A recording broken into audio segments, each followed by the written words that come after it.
j'ai pensé partager quelques leçons de vie avec la jeunesse féminine de mon pays. Et c'est la raison pour laquelle vous avez vu un film qui retrace plus d'un demi-siècle, c'est-à-dire 60 ans, plus de 60 ans que j'ai, en quelques minutes, que ce n'était pas du tout évident. Mais il s'agit de référencer un parcours et de donner un contenu et de donner vraiment une leçon et en tout cas donner une substance au parcours de la fille de Lambaye que je suis. Comme vous le savez, la société et ses pesanteurs défavorables des années 60 concernant l'éducation des filles n'a pas rendu facile la scolarisation de la fille de Lambaye. Et c'est la raison pour laquelle vous retrouvez le caractère atypique, le mot atypique a commencé déjà à Lambaye. Et c'est la raison pour laquelle, dans les particularités de mon parcours, constitue l'essence même de ce qui nous a réunis ici à cette rencontre de cet après-midi. Mesdames et messieurs, que d'incertitudes, que d'obstacles, que de défis qui se sont dressés sur mon passage. Atypique parce que non linéaire, le chemin là été de Lambaye à Dakar. Quoique injuste, mes chères filles, pour nous les femmes, hélas, c'est le difficile qui est le chemin. Mesdames et messieurs, ainsi parmi les multiples contraintes qui ont ponctué le passage de la fille de Lambaye, n'eût été la détermination, l'endurance, on en a parlé, à toute épreuve. Il me plaît simplement d'en extraire 3 contraintes, que sont le fait d'être marié à 18 ans. La deuxième, la non-obtention d'un baccalauréat qui pouvait me permettre d'aller à l'université et de prétendre à une carrière universitaire adéquate. Et la troisième et la non moindre, les maternités et son contingence d'indisponibilité. Mes chères filles, toutes ces étapes qui ont séquencé mon âge, mon parcours, sont à méditer, à analyser, mais surtout à adapter à un moment donné de votre jeunesse, en intégrant la part de vulnérabilité qui est le vôtre, qui caractérise les femmes de 17 à 35 ans, mais que je vous suggère et que je vous invite à transformer en opportunité. Mesdames, Messieurs, le document intitulé « Le parcours atypique de la fille de Lambaye » vise à démontrer certaines évidences que sont les suivantes. Il s'agit de savoir que être né dans un village ne doit pas constituer un handicap. Et c'est important de le dire. Nous sommes aujourd'hui dans la capitale à Dakar. Qui est né à Dakar, qui a réussi à Dakar, je pense que c'est l'histoire qui le dira plus tard. Se marier relativement tôt, je ne parle pas des mariages d'enfants, n'empêche pas de poursuivre les études. Et c'est d'ailleurs, pour moi, une opportunité d'être responsabilisé le plus tôt possible et de faire face à la vie et à ses difficultés, que sont le non moindre, celui de gérer un ménage et des enfants à un certain âge. A contrario, avoir un trajet classique, sans faute, de l'élémentaire jusqu'à l'université, ne suffit pas pour construire une réussite et construire un leadership reconnu.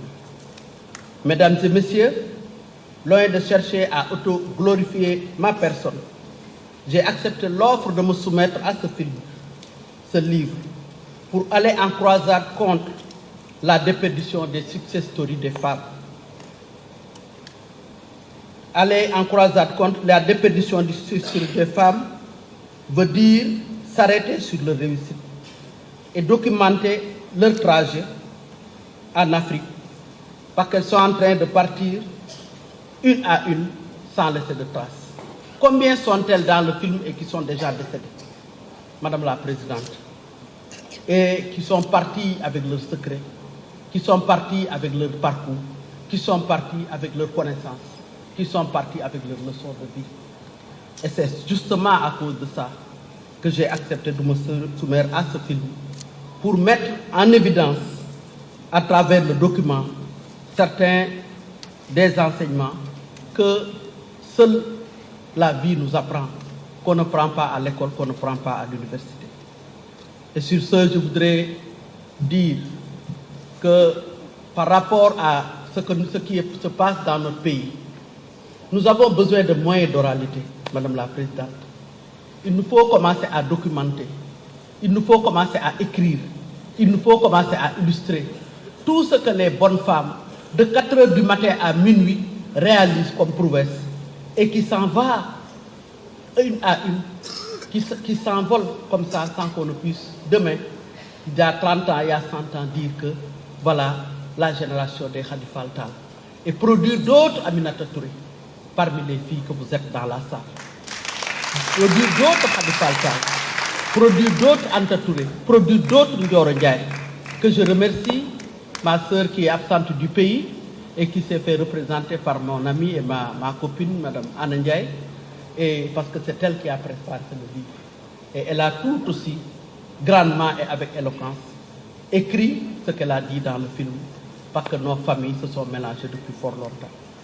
Permettez-moi à ce niveau de m'arrêter sur les femmes de la FAO, Madame la Présidente, que je voudrais encore une fois vous confier encore. C'est de braves femmes. Sur toute l'étendue du territoire, leur travail, leur abnégation et leur confiance m'a permis d'aller au-delà du pays et d'aller conquérir la région. Monsieur le ministre de la Culture, certainement, Madame la Présidente, avec votre entre-gens, pourra nous permettre à désormais, au lieu de célébrer le 8 mars et le 31 juillet, et célébrer et aller se coucher à la maison, lui donner un contenu. Un contenu par l'écriture, un contenu par des leçons qui peuvent en tout cas militer en faveur de la mobilisation des filles. Et nous comptons sur le ministère pour le réaliser. Excellence, Monsieur le Président Mohamed Ibn Chambas, Monsieur le Président Chambas, quant à vous, j'ai beaucoup insisté pour vous avoir à nos côtés. Et certainement ceux qui ont regardé le film, comprennent la raison. Mais la vraie raison, Monsieur le Président, c'est en 2005, quand vous m'avez reçu à Abuja avec Feu Awayakou.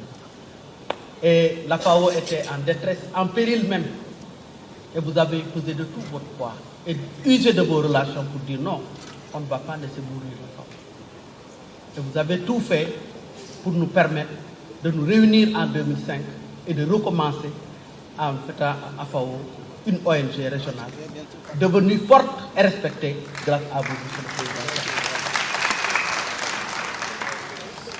Monsieur le Président, n'eût été votre intervention, la FAO allait être balayée par la réforme de 2003 à Dakar, de la CEDEAO. Mais vous avez dit, puisque nous nous engageons vers la CEDEAO des peuples, nous avons besoin de ce mécanisme. Et depuis lors, vous n'avez cessé de nous soutenir. Et c'est ça ma force à la CEDEAO. Parce que les meilleures œuvres, les meilleures trouvailles de la CEDEAO ont été réalisées sous votre majesté.